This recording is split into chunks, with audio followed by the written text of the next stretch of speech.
Look, it depends how you diagnose the problem, but if you diagnose it as I've just done, what's really scarce in these environments is effective organisations that make ordinary people productive. There's two slogs. One is the private commercial organisations.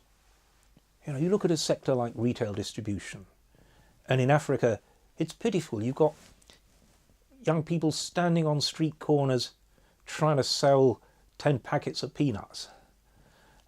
That's not how retail distribution should be organised. It should be supermarkets.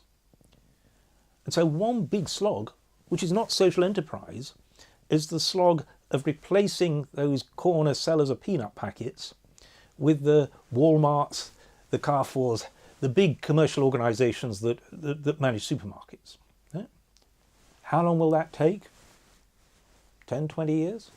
It's got to happen. Faster the better. But then there's another slog which is even harder. And you look at the provision of healthcare, of education, of all the social needs. And Africa has tried to meet those needs through the Europe of the 1950s model. The ministry of this and the ministry of that does everything. And it's failed disastrously. These organisations have not been able to make their workforces productive.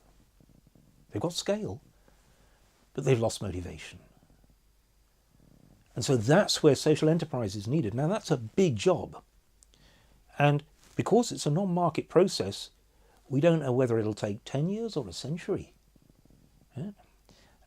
Because there's no natural, there's not a profit to be reaped, and so you don't get the forces of greed that drive speed in the commercial sector.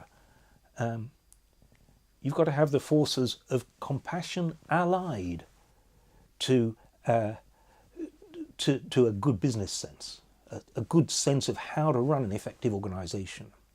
That's scarce.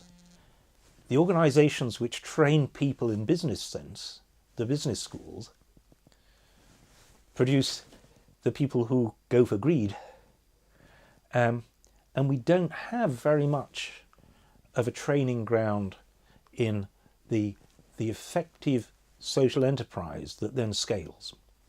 The NGO sector is a training ground in the beautiful boutique, the objective of getting some tiny thing that produces a beautiful operation, but one that isn't scaled.